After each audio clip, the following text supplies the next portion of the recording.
Guys, welcome back to Gore Next Door with Vincent and Lola Graves. What's going on? Nothing. It's like you've been away for 6 months, and this is the energy you bring? Well, all right. I'm gonna have to re-next door. I'm gonna have to re-next door this. One more time. Hey guys, welcome back to Gore Next Door with Lola Graves. And Vincent Jello. Woo! What's happening? I'm not doing that. Doing what? Ric Flair. Ric Flair. Didn't we talk about him in another video? What the heck? So, what are you doing? Yeah, it's been a minute since we podcasted. It might have been 5 minutes. It's been quite some time. Actually, it's been 50 minutes because we just recorded a 50-minute fucking video and the audio didn't work. Yeah. So if you see Miss Poopy Pants anywhere in this thing, she's not giving it her all, she's pissed off. We know why. I bring the heat no matter what it is. 50 minutes, 2 hours, 3 days, 50 years. It doesn't matter. I'm coming in hot. So you got to pull your weight and let's get going. Woo! Come on. You actually have a tear in your eye? No. Maybe. Okay. So, I mean, yeah, 50 minutes just down. It was actually 51, but I mean, it was a good podcast. It was a super good podcast. It was really, really great. You guys were really But I have an idea. What we should do is, like, seriously, let's post it because there are probably people out there like lip readers, like professional lip readers. If somebody knows a lip reader or something, like, we might post that like as a secondary, like no audio clip. And if we could get somebody to transcribe it and do the whole thing. Because I think if you did subtitles, it wouldn't pick up on YouTube, obviously, because they can't hear anything. But maybe somebody could, if they really were interested, they could describe, transcribe the whole thing. I think it'd be kind of cool because there were some good jokes in there. There's some stuff. There was even a bit of nudity. And I mean, that whole lot lizard thing. Thanks for putting your pants back on. Hey, $20 is $20. So I think it's not a bad idea. And if they do that, maybe we could send them like an autographed photo or something. Yeah. Great idea. Of either us or like an autographed photo of like Nicolas Cage that I have in the back or something, an actual thing that people would want. But yeah, or whatever, or a lap dance. Like I said, $20, I'll do anything, pretty much. I mean, I decided to do this podcast with you, so. It was your idea. Fair enough. Yeah. All right. I've been paying ever since for that one. Yeah. So you ready or what?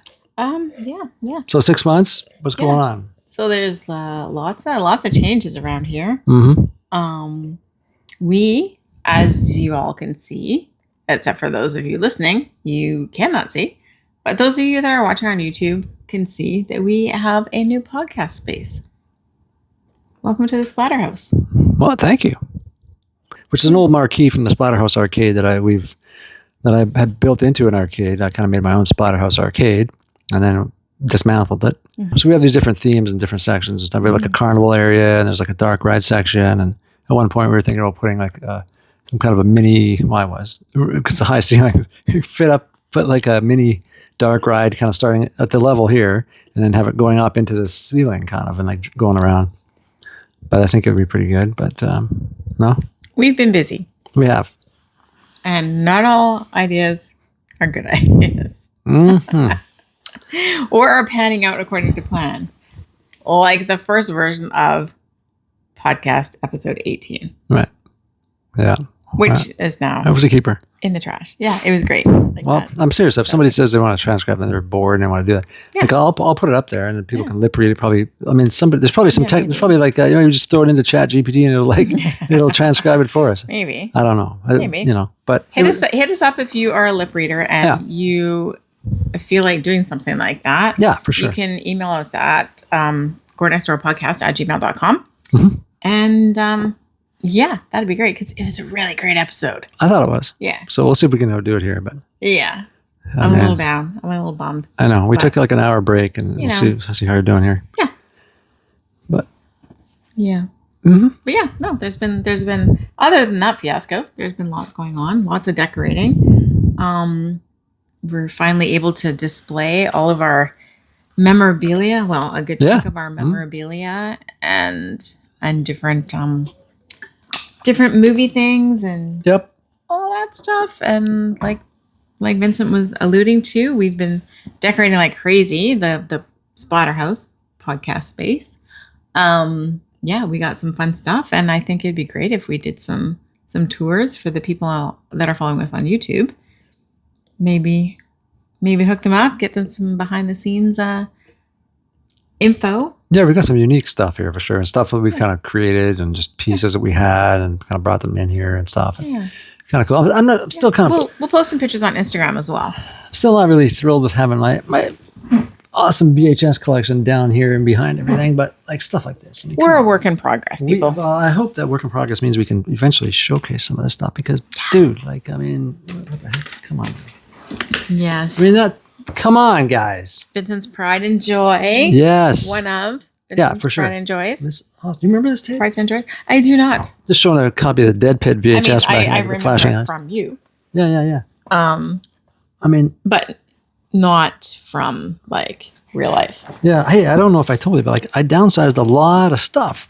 Hey, I think I might have heard that. Like VHS once and stuff. or twice. Yeah, like in the past 6 months. All kinds of stuff. Yeah.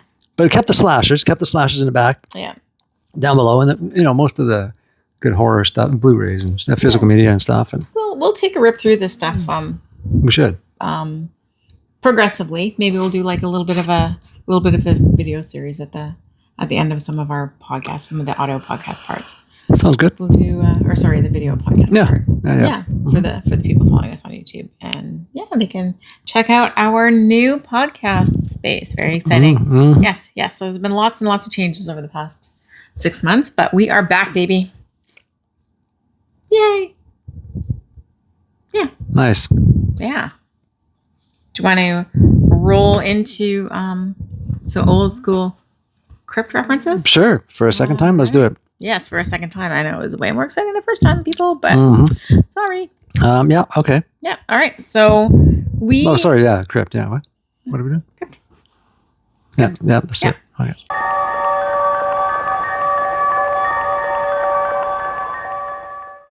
So it's February right now. Mm-hmm. And as luck would have it, February had both a Friday the 13th. I was going to say, and a Valentine's Day. Yeah, I know. It doesn't happen often. I kind of hope so. It's a Valentine's Day. Yeah.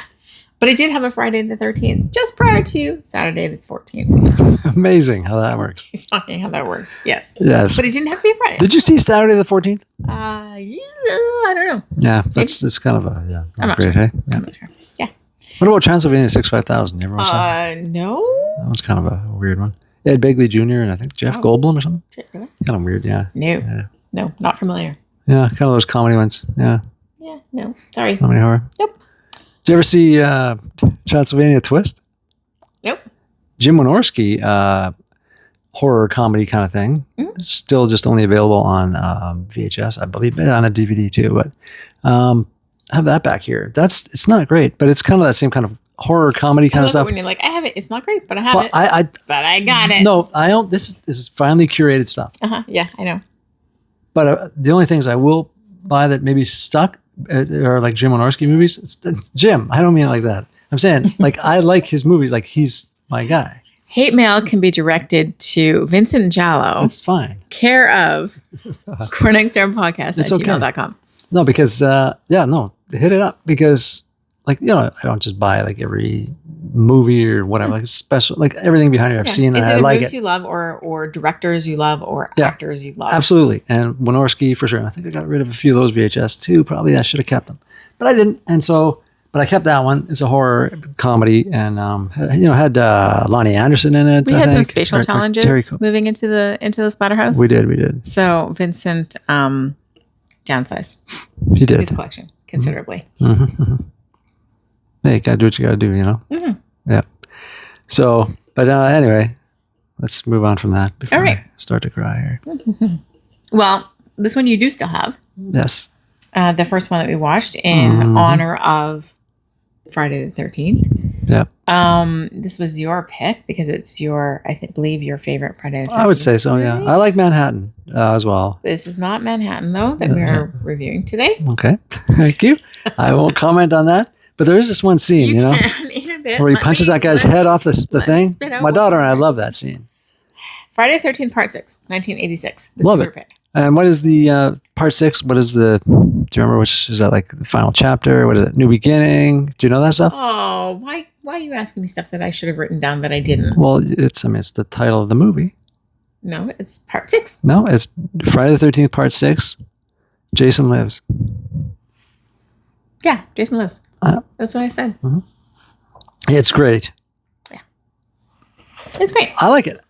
You know, it's so what you're gonna ask me why I picked it, or No, I'm gonna do a quick synopsis. all right, perfect. I'm just gonna look around the room here, see what else we can decorate, and when you need me, just call me. This one's a bit of a throwback to earlier Friday the 13th, because Tommy's back. Ooh. You recall Tommy back in the day, Corey Feldman. Tommy Doyle. No, Tommy Doyle is from Halloween. Very good, very good. Just checking. Tommy somebody else.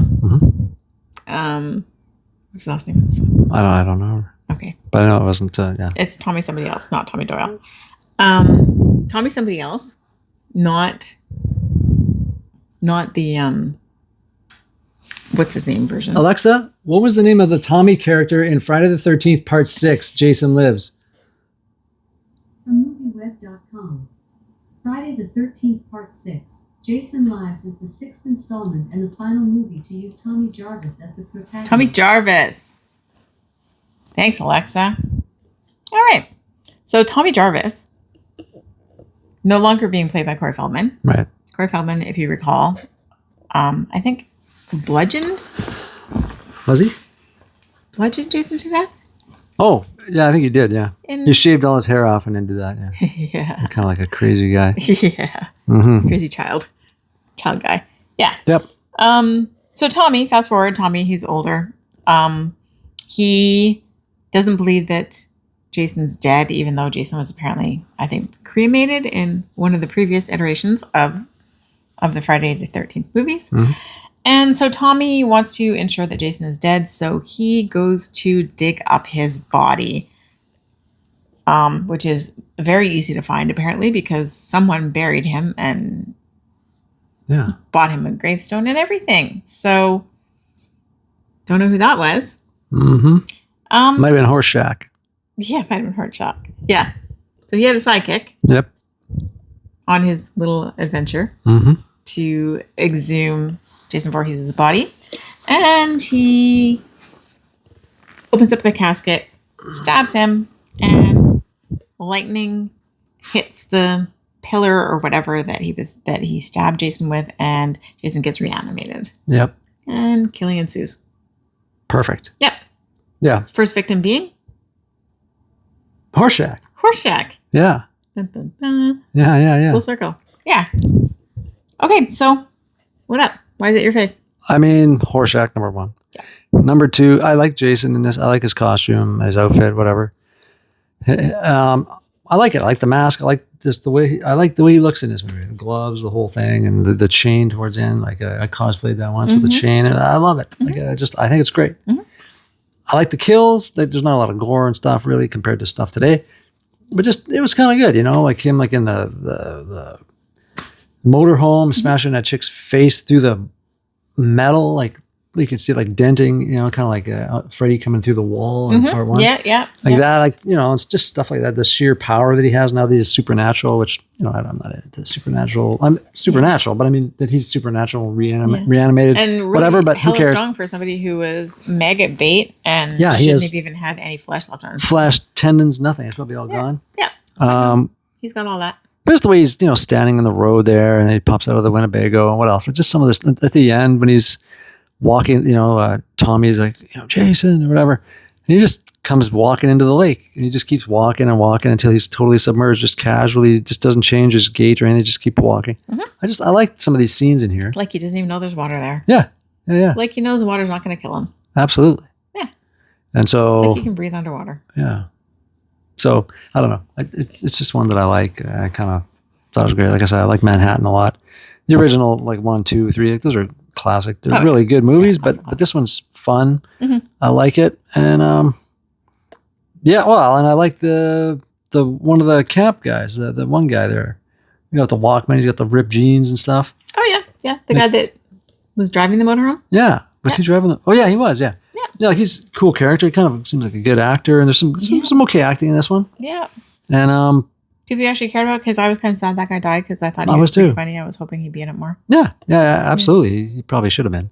Yeah. And you know, just this is the last movie before we see Kane Hodder as Jason, which probably most people don't even realize. Yeah. That he comes along in part 7. I thought he was in this one, but there's randomly 2 other guys who play Jason in this movie. Mm-hmm. So, fun fact, check his eye color if you're watching the movie because his eye color changes because it's 2 different people. That's interesting, yeah. Yeah. But yeah, just fun. I could probably watch part 8 next weekend. I'll skip 7. Mm-hmm. Although I maybe should revisit New Blood, or not New Blood, New Beginning. New Blood. Is that the telekinesis one? Yeah. Yeah, not my favorite. That actress in there, she's pretty good. I can't think of her name. Liz Katan. What the frick is that? She's in something else. But anyway, yeah, no, it's not terrible. 5 I didn't think was great, but they're all okay. Mm-hmm. Like I said in the previous episode that's recorded, but there's not going to be posted unless somebody wants to transcribe it and send us an email. I've always been a Halloween guy, Michael Myers. Man, I was like Michael Myers when I was 9 years old for Halloween. And I had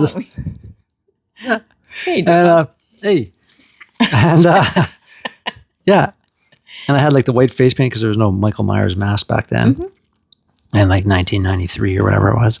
And so, I had the mask, this blue kind of jacket and whatever. I think I still have a Polaroid. You might have seen it.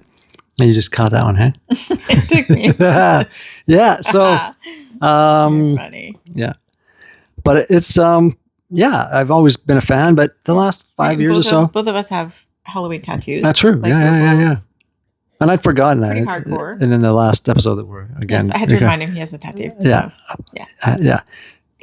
But so, I've always been a fan. And same. It's always been one of my favorite movies. But I think I've been leaning the last 5 years or so towards Jason. And not that he's, the movies are great, but I kind of like the character and some of the kills. And I think I'm returning to my roots. I just like the tropes of that series. The guy just wandering around aimlessly butchering people in the forest. It's like the perfect thing.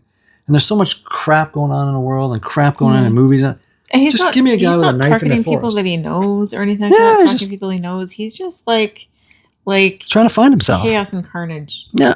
Just, like the morality police. Yeah, pretty much, right? Pretty much trying to kill anybody who's. Yeah, he should have hooked up with his Angela from Sleepaway Camp 2 and 3. Can you imagine? Yeah, because they'd be just destroying people. That'd be like a road trip movie. Oh my God. It'd be great. That would be great. They stop off at all the campgrounds. Yeah. And camps and stuff. Dude, like we shouldn't have said, okay, we gotta edit that out. Trademark. Yeah. But yeah. No, that'd be a great movie. But like, so they're both kind of the same. Like they have morals that they're trying to uphold. Yeah. Sort of. And if you don't abide, well, then they're gonna fuck you up. Sure. Yeah. I mean, Jason in this movie, he goes into a whole cabin full of kids. Yeah. Doesn't hurt him. Nope. I don't know what he was doing in there. Doesn't He hit kind of the walks around past all the kids to the last girl. But I think he was just going to like hand her like a candy cane or something, like the guy in Silent Night, Deadly Night or something. Yeah. Or a candy. Yeah. Maybe like a bag of Twizzlers or some nibs or something. I don't know. Yeah. Some red vine, grape flavored thing, or shoelaces. That's what you're into, right? Yeah. So you don't know. We don't know what's in those pockets he's always carrying around. I mean, he does have a utility belt. He does. He could have a lot of things in there. He might. Yeah. But he doesn't seem to go after kids, and now I'm okay with this guy. Yeah. He's misunderstood a little bit. Misunderstood. Probably sees himself in there, in the kids. I mean, definitely not a fan of counselors though. Camp counselors. True. Well, I mean, they drowned them and let him die, so I mean that's understandable. Yeah. The whole thing's completely plausible. Let him die, but did he? So was it really that big of a deal? I don't know. How would you like if I pushed you off a boat into the river, into the lake? Well, I probably wouldn't come back. I would probably just die. Yeah. Okay. So yeah. How do you like jail? Yeah. Yeah. So I don't know. I think I want to rewatch some of those. They're fun. They are fun. I watched them not that long ago with my nephew. And yeah, they were great fun. It's a great series to revisit. It's one you got to kind of revisit every once in a while. You have to. It's just and then you kind of forget why you didn't like certain ones. And, it all kind of comes back to you when you're like, this is telekinesis, really. Mm-hmm. Yeah, but no, this one is not one of those. This one is actually a lot of fun. I thought so. Yeah. Like it took me a while, to the whole reanimation by lightning thing is. I was kind of like, not super thrilled about. Yeah, no, But- I get that. But yeah, no, some fun kills, some fun stuff happened. Yeah, Yeah, it's fun. It's enjoyable. yeah, it was a good time. I enjoyed it. Yeah, Good. couple of little things. Trivia. Well, actually, mainly one trivia thing that I found on this one that I thought was entertaining. One of the producers, and I'm laughing because of the previous podcast that Okay. was destroyed. FYI. Yeah, one of the producers and the director were at odds because the director, wanted things done a certain way, and the producer was trying to cut costs, and so they were kind of bickering back and forth about stuff like that. Yeah. And this producer was promised bonuses for cutting costs, and one of the bonuses he was promised was the swamp cooler that sits atop the RV Okay. in the thing. I do not know what a swamp cooler is. I should have looked up a swamp cooler. Yeah, especially since this is the second time. And I had all this time in between to look up a swamp cooler, and I did not. Yeah. So that's on me. Yeah. I mean, Jeez.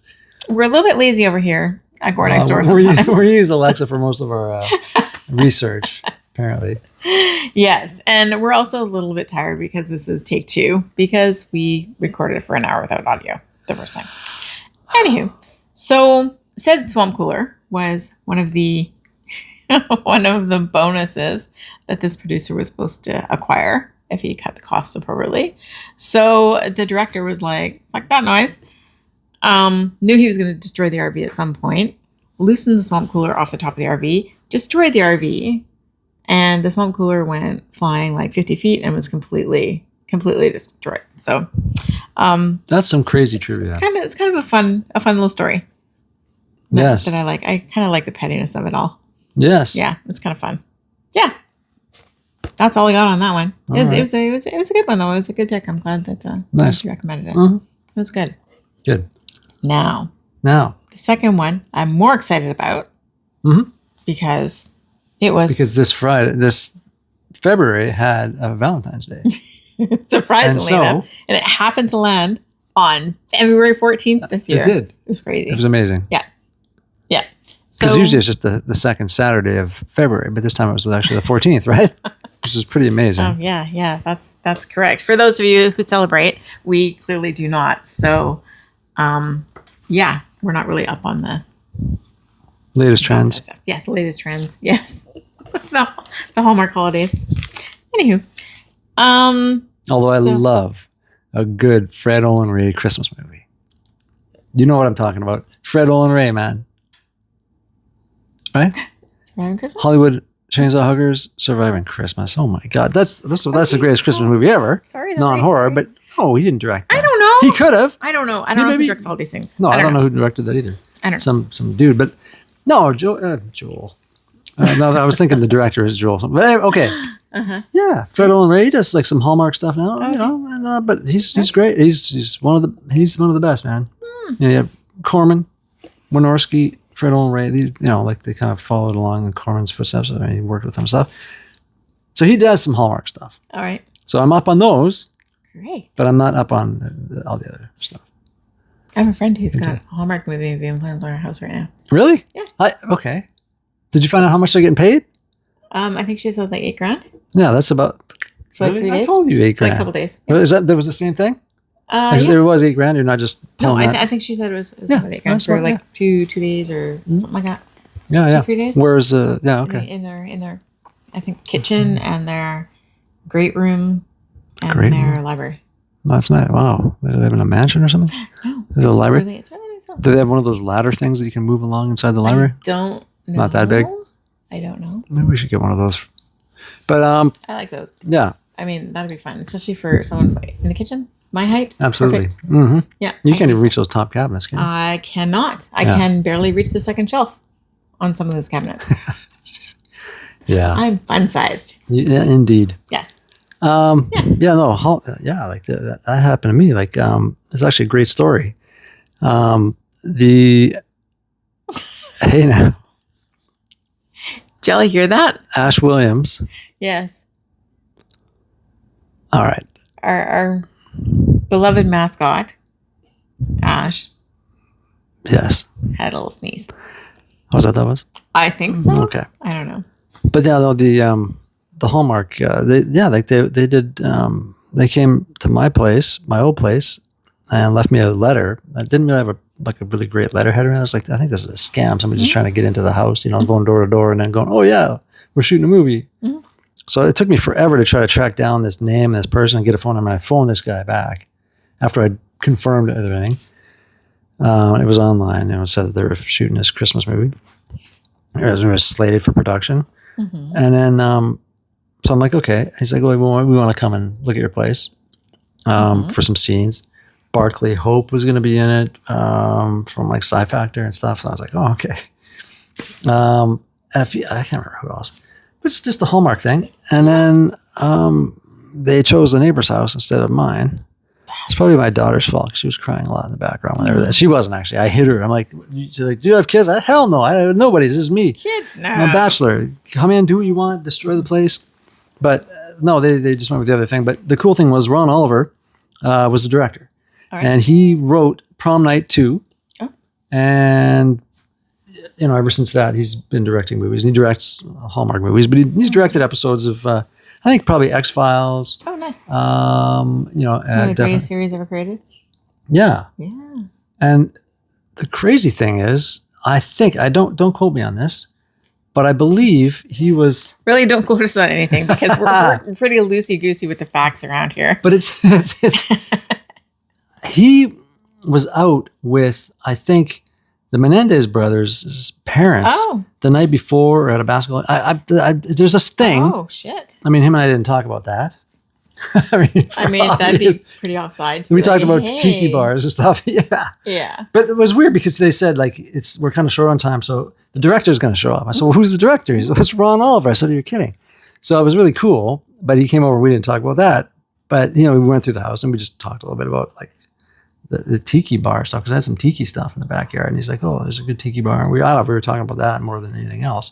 And I never thought to have him autograph my prom night thing. But just interesting with the Menendez. I don't know. I mean, I was just like, You're usually not very frazzled. No, I know. Well, yeah, I don't even know what was going on. But yeah, so he's directs a lot of Hallmark stuff and other stuff along the way. But that was kind of the thing that, I'm sorry, I knew that, it was a horror movie that he'd written. It was pretty cool. But he came in there, but he didn't choose our house anyway, so it sucked. Kinda, but it's a cool story. Cool story. So, but it was cool about, story, I think, yeah, thank you. Now go make me a sandwich.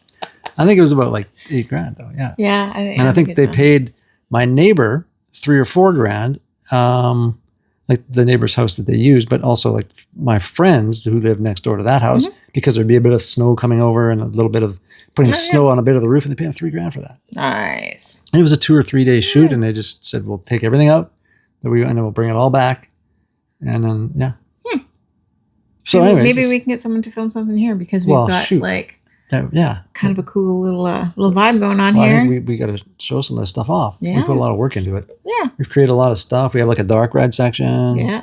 We have like a carnival section. Yeah, carnival section. We got like a creepy mask section. Actually, we have several creepy mask sections. Oh, that's true.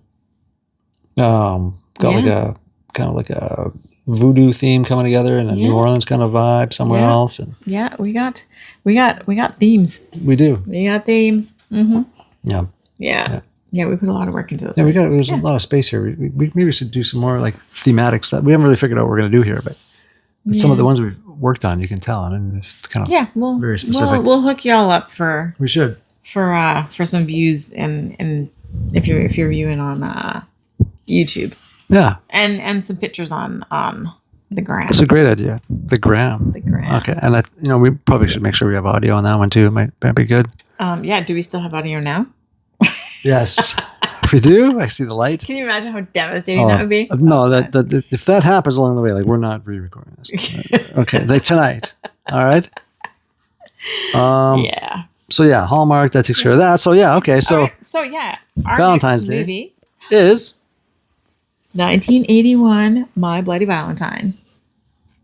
Love it. Yeah. Synopsis? Take it. All right. So I think you'll probably tighten this up better, because you pretty rambled on the last one. That's my shtick, that's man. I probably ramble. God's way of I saying, do like, not dude, have a clear thought in my head almost ever. oh, that's true. So, I vouch for that. so back in the day, there was this mine, in this quaint little, Canadian town, and there was a tragedy at the mine. There was an explosion.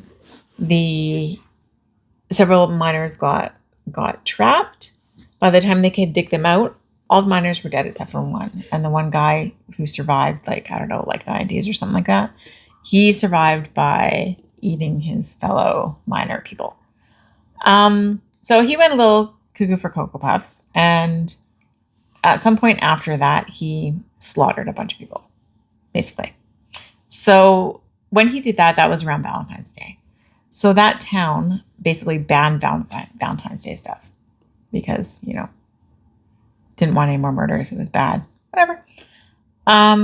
So fast forward to many, many years in the future, and the town kind of felt like it was time to just rip the Band-Aid off, do Valentine's Day celebrations, have a dance at the local union hall for the local union members of the mine. Yeah. And immediately after deciding to do that, well, maybe not immediately after deciding, but, shortly after decorating the town in preparation for it, people started dying. Again. Mm-hmm. Synopsis. Nice. Tightened up a little bit? That's pretty good. Yeah. Okay, Yeah. good. Yeah. You're getting better. Yeah, thanks. Hey. No, that's yeah. Yeah. So then there's lots of killing, and there's lots of really creative killing, and Yeah. it is such a smart movie, and it's so well done, and the practical effects for the gore and stuff, where it's just such a keeper. in the uncut director's cut version, because otherwise you wouldn't see any of this gore. Yes. It's just a regular, I don't want to say throwaway slasher without the gore, but it's just your typical, maybe some cutaway scenes, less blood, whatever. But with those scenes put back in, Mm-hmm. and the cool story, and the fact that these aren't teens, these are adults. As they're not the usual tropes here. Sidebar. Yes. The director's cut is about 9 minutes longer than the theatrical cut. That's a lot of stuff. And the reasoning for that, oddly enough, was this movie was coming out shortly after John Lennon got shot. And there was such public uproar, such a public uproar related to violence in movies and that type of thing, violence in general, John Lennon being all peace, love, and all that shit. There was lots of protests and that kind of thing. So the NPAA forced them to cut the goriest and brutalist scenes. Womp womp. I mean, this is ridiculous. Yeah. I mean, I guess they were just caving to public sentiment. Mm-hmm. But it definitely, that's a lot of shit to cut out of a movie. Oh, yeah. And it's the massive. shit they cut out of that movie is solid. Oh, 100%. Good Oh, shit. it's great. absolutely. So, for example, shall we delve into some examples? Yeah, for sure. All right. Shower scene. Yeah. Not what you're thinking. Perverts. Mm-hmm. They're in the mine, in the area where people change out of their dirty mining clothes into their regular clothes. Yep. So they've got like all these outfits. No, I guess not outfits, but like outfits, I guess. Yeah, these coverall kind of things. Yeah, like hanging from the ceilings. That's just like they hang them in the rafters. They kind of pull them up and they're up there, and it's right beside a shower area. So at one point, there's a girl that gets impaled by the shower. So the shower is actually more like just a pipe that's crimped on the end, and they're forcing water through it, and so the water sprays out. That's what you get for a shower, as opposed to like a shower Brilliant. head with like the drippy spots and everything. So she gets impaled. Her head gets impaled on that thing with water and blood coming out of her mouth.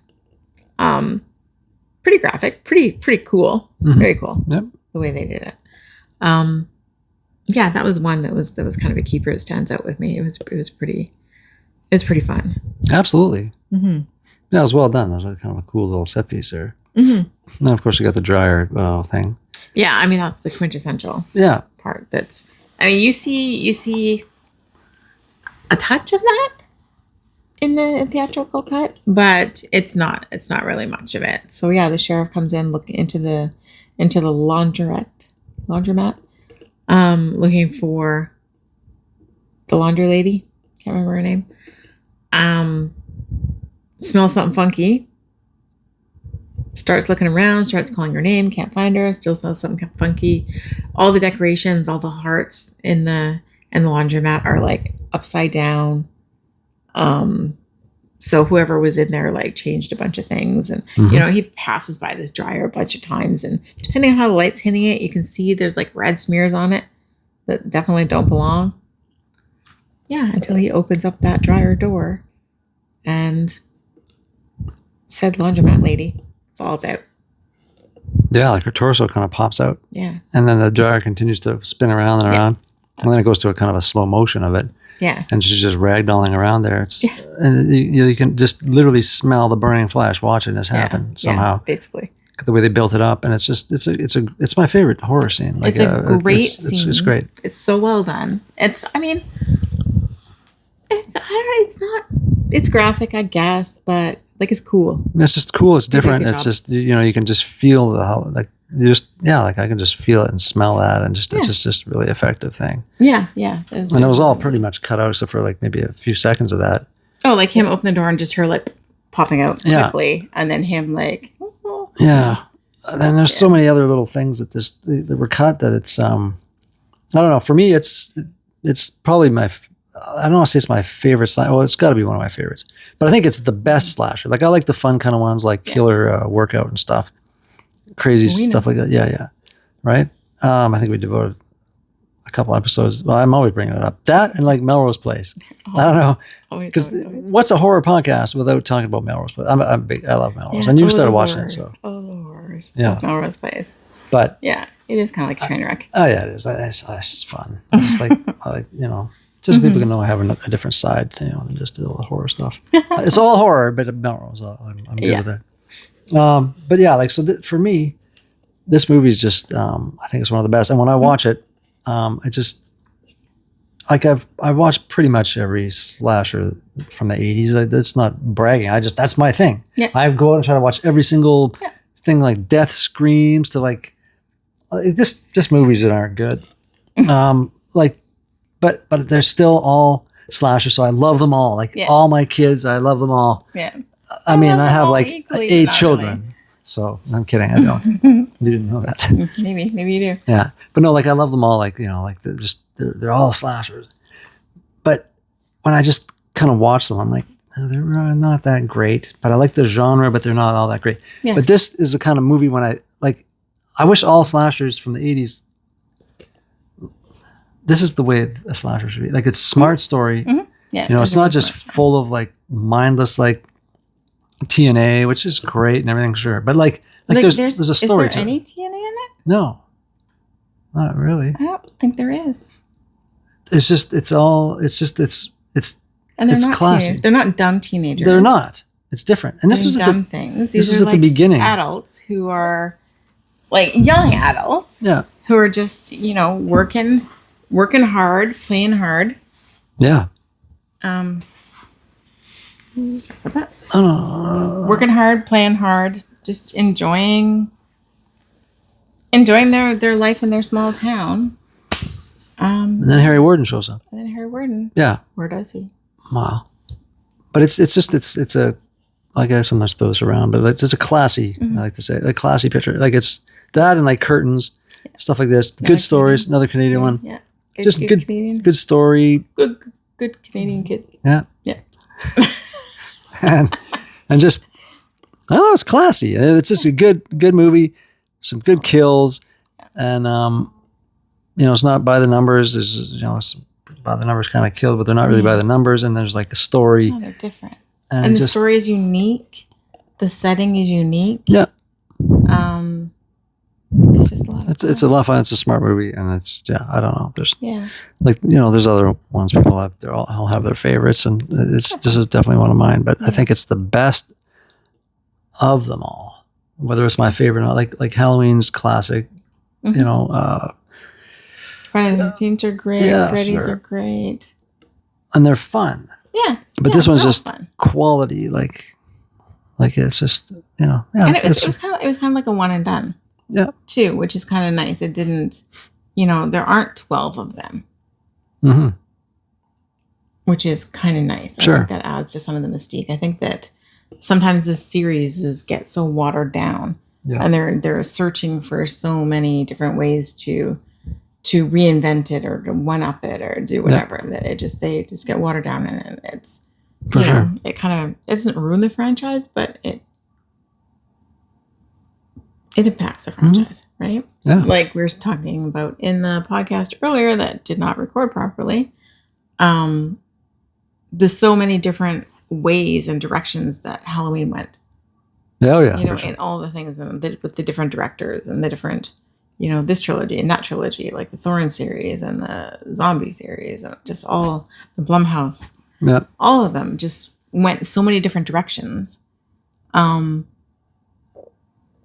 Not necessarily. I mean, like I like them all differently in different ways, but this one was just one and done, and it just that's all it needed. I agree, and so you'd almost think, geez, when the remake came out, which do you have trivia for this one, or was that it? Oh, I think that was.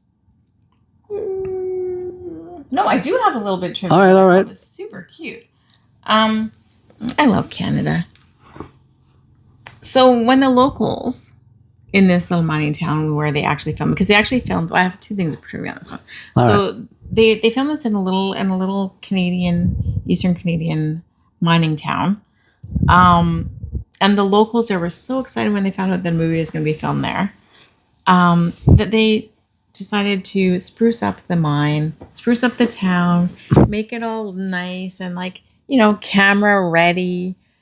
And then the director came in and the movie people came in, and the movie people had to spend about $75,000 to, I guess, change everything back to the way it was. That's crazy. To make it more, like rustic and realistic and to ugly it up a little bit, I guess. Wow. I guess, yeah. So, that's a cute little story. That's unbelievable. I think that's Canada for you. That's pretty crazy. Yeah. Yeah. And the other little bit of trivia I found that was really interesting was a lot of this movie was filmed in the mine, like an actual real live was a work. I don't know if it was working at the time that it came out, but it was kind of a working mine at some point anyway. Yeah. And because of that, there was a lot of methane gas in the mine, because I guess that's a thing in mines. I guess that's why they had the canaries go in the mines. Light bulb moment. They'd send the canaries into the mine to see if the gas levels were bad. Canary would die. Gas bad. Something like that. Okay. Anyways. I didn't know that was even a thing. I've heard that term, but I thought it was like just some kind of like an so- elephant in the room, a canary in a coal mine. I Yeah, canary in a coal mine. But I thought it was like Banana that kind of thing. They're all the same. Okay. Isn't that a sex thing? What? No, it's an Axel Foley thing. Axel Beverly Foley? Hills Cop. Oh, yeah. Well, yeah, I've always remembered that, actually. I've often thought Except for just now. Yeah, well, yeah, I thought you were talking about something else. No, just in general, I did. I thought you were. No. Yeah. But anyways, so because it was filmed in... What? Yeah, we're running long, by the way, too. You know that? Can you believe that? I can't believe that. So... It seems shorter than the other one. But it's the same mic. Weird. Are you done? Yeah. Can Yeah.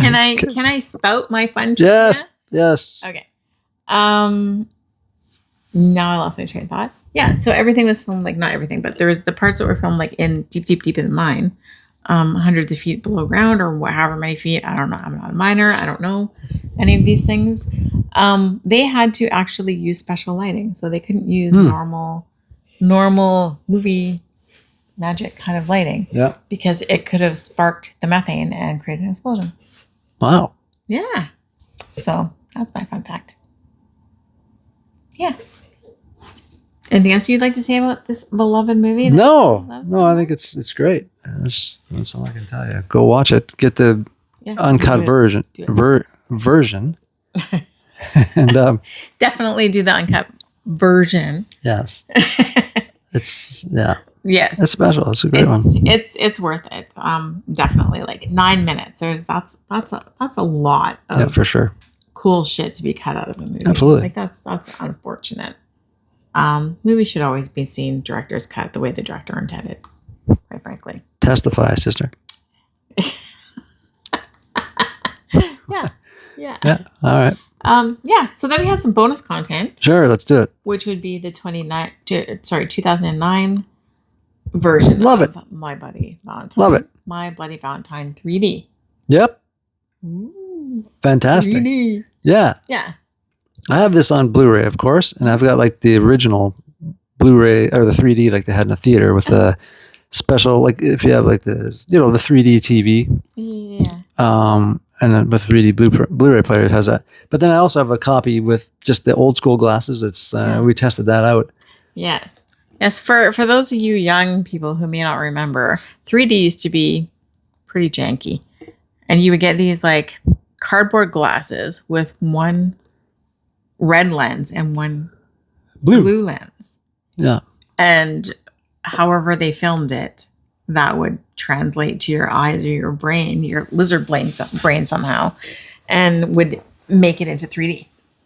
So yeah, not like the 3D glasses of today where they just look like, terrible sunglasses. But yeah, I mean, it's I thought the effects were pretty fun at the beginning. The opening credits, I think the 3D was maybe more effective than the rest of the movie. But the movie, yeah, man, this movie is to this day. Mm-hmm. I mean, that's 16 years ago, 17, whenever it was released. But still, that and like Thanksgiving from a couple of years ago are like two modern, and they kind of remind me of each other. Sort of, I don't know. The kills are really great. There's some gore. They're not afraid to show stuff, and it's just a slasher, but with a good story, like the original movie. Yeah. Different than the original and movie. Different and starts out similar, like with the whole mining incident and the slaughter and Harry Warden killing people. But then the story after that has similarities, but they're not the same story. Agreed. Yeah. Kills are similar. Yeah. But there's gore, there's the whole thing, and it's a great movie, and I've been kind of chasing it ever since. Like I remember thinking this is actually a really good movie. Yeah. At the time, and I was telling everybody, and other people like it too. They realize it's good. Yeah. I looked up the writer. I was like, this guy's dope. Yeah. I watched a bunch of his movies. I looked up the director, and I was like, this is quality shit. I liked it. Yeah, absolutely. Yeah, it holds up well still too, and it's just a cool story. I always like Jamie King. I don't know if you. I mean, I really liked her in Silent Night from 2012. That one's with Donald Logue in it. You remember that one? And the wood chipper scene, and we just watched that a while ago. Because this year Christmas fell on December 25th, so we remember watching it. It was pretty good. You don't remember it? Not offhand. I mean, that was all of like 2 months ago. Yeah. I can't remember what I had for breakfast. True. Yeah. But yeah, no, this one's great too. Start making notes when we watch movies. This is like one of the few where like the remake is good, the original is good. Like did it need a remake? But this maybe was worth it. Like it was a cool thing, and I don't think there's been a great remake of many horror movies since, like that I can think of. I don't even care if it's a remake, just as a standalone movie. Yeah. It's freaking awesome. Yeah, it was good. I'd watch it again right now. I'm never bored. I've always enjoyed it. Yeah. And so it was really fun to watch both of those. Yeah. I could have done with the 3D portion. I don't really, it's kind of janky. I don't really care that much about it. It's kind of gimmicky. But the movie itself, fun. Lots of fun. Sure, absolutely. Lots of fun. Well done. Really enjoyed it. Nice. I would give that a watch too. Not as good as the first one. The first one I think is a must watch for any slasher fan for sure. Oh, yeah. If you haven't seen it, run out, get it, watch it. Watch the director's cut. Brilliant.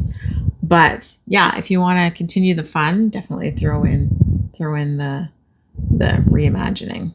Yeah. The 3D one. It's great. It was pretty fun, definitely. Absolutely. I mean, we watched everything since the 80s. Yeah. And I mean, these are top notch. They're great.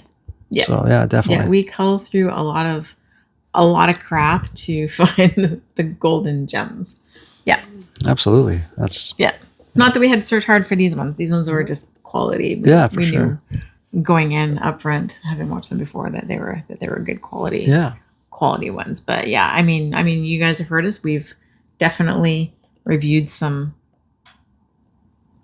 not as good movies in the past, to say the least. But yeah, no, these two were fun, and it was kind of nice, just given that this weekend was Friday the 13th and Valentine's Day. Yeah, it kind of aligned that these were two really good, easy picks to relaunch our little Gore Next Door podcast. Yep. After our hiatus.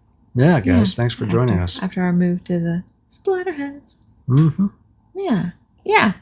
So yeah, thank you for joining us and sticking with us through this very long break.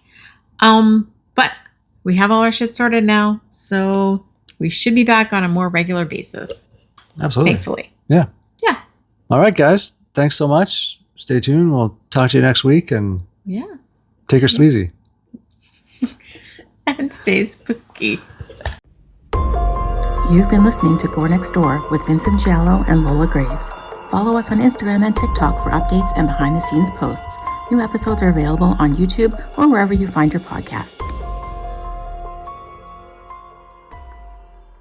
Hey friends, welcome to part 1 of the new Gore Next Door studio tour. This is a new segment on our YouTube channel that will highlight some of our favorite areas in our new podcast space, the Splatterhouse. Join us. All right, guys. First up, we've got some vintage Halloween trick-or-treat kind of blow molds. This one on the left here is from early 90s. It's like the exact one I had before. And I got rid of it. And somehow I found this at like a swap meet or something. It was really cool. I picked it up. Just kind of really happy to have found that again. And then this guy beside us here, Beware.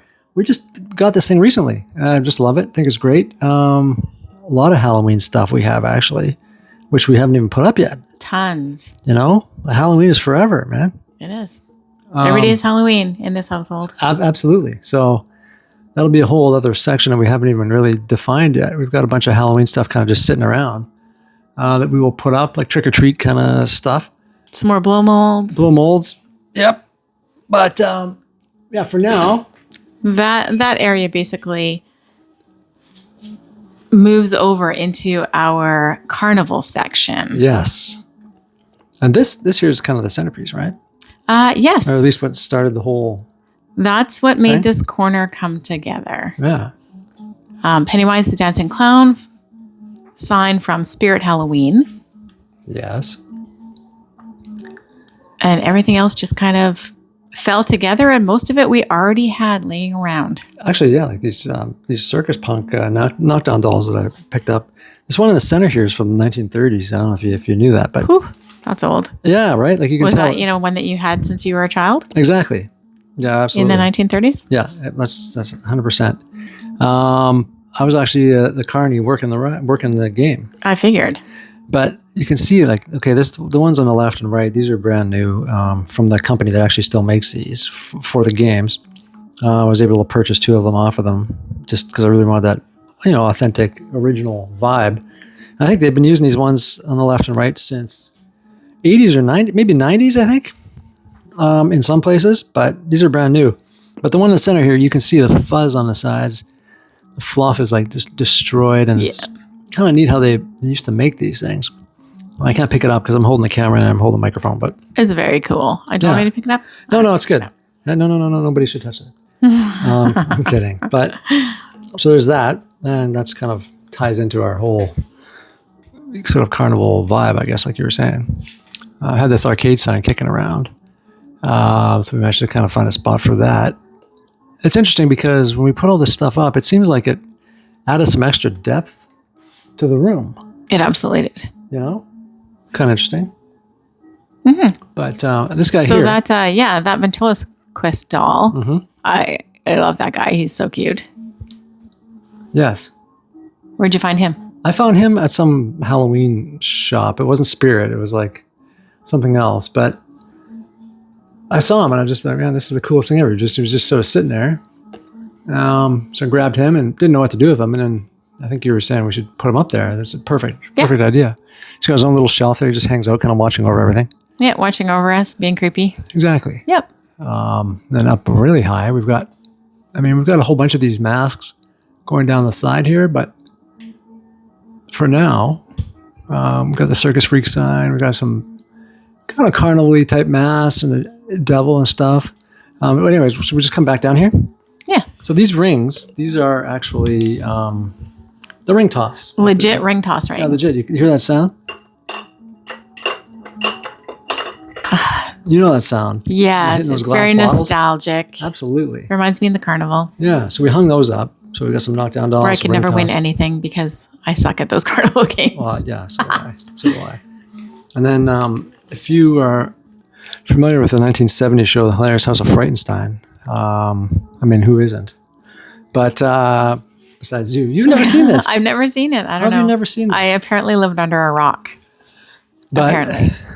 Just one of the great all-time Saturday morning shows. I would get up at like 6 a.m. and watch this. And it was kind of creepy, at the time.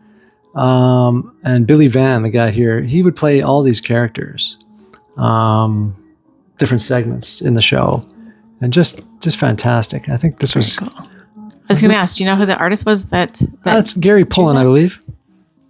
Is it? Ghoulish Gary. Ghoulish Gary. Good Canadian kid. Yes. So that's incredible. Definitely, we should go and watch one of these after this because it's fantastic. Yeah, sounds really, really good. Sounds great. And then over here we got another thrift store find. Basically, this character, I just happened to see him kicking around the old thrift shop, and he's like a 3-dimensional, Frankenstein kind of character. Looks like he belongs where he actually is living currently, which is on top of this really sweet haunted house pinball game. Yes, so we'll get into that. Let's just check this guy out, though.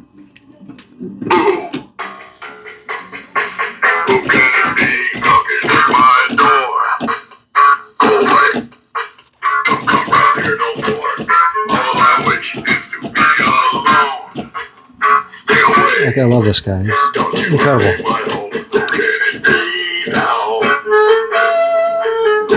Also, a great warning to keep in mind. Go away. Don't come around here. Exactly. We should have him on the outside of the door. But I fell in love with this guy. His little scuffed up nose and everything. He's incredible. Frankenstein's monster. He's the best. Yeah. So we got this haunted house pinball machine, which like the original artwork and everything. It's like a digital pinball, but it's got the original artwork and stuff like the actual arcade had back in the day. Oh, and you can see a little glimpse at the bottom there of some more Halloween stuff. And our resident mascot, Ash, who you can maybe hear yelling in the background. Oh, no. That's her house. Yeah. So this is a cool one. It's got different tables on here, actually. Haunted House, Victory, Bone Busters, kind of a spooky title as well. Class of 1812. I like this one. And the voice in here almost sounds a little bit like Zachary, and I wonder if it is. I'm gonna have to double check that. I didn't look this up before we record this. Zachary, one of the original, horror hosts back in the day. 60s, horror host of what? 60s, just like a horror host. Of what? Like Joe Bob or Elvira or something. Oh, okay, gotcha. Yeah. But yes, we all came here to see Haunted House, so let's bring that up. But a lot of titles. But it's great because they did a good job on this digitally. It's even got the upper, like in the game, there was like 2 levels back in the day. So this is like the upper level. And yeah, just really cool. It's a lot of fun. It's great for some downtime here at the podcast studio. Absolutely. When we're trying to sort some stuff out and decide what we want to talk about. For sure. And then we got the little. You still want to add some stuff to this, right? We got the little tickets down here as well. You were going to add like a ticket booth sign or something? Yeah, a little ticket booth sign. Nice. Maybe a little tarot reading, palm reading sign, Ooh, something else that's carnival-y. Like up in the corner or something? Yeah. I like we that recently idea. came across some really cool zombie tarot cards. So Oh, yeah. yeah, kind of fun. Perfect. Okay. This concludes part 1 of the Splatterhouse Studio Tour, home of the Gore Next Door podcast. Stay tuned next week, guys. At the end of the next episode, we will have part 2 of the series, detailing more of the cool stuff that we put up in this space. Until then, we'll talk to you on the next one. Take care.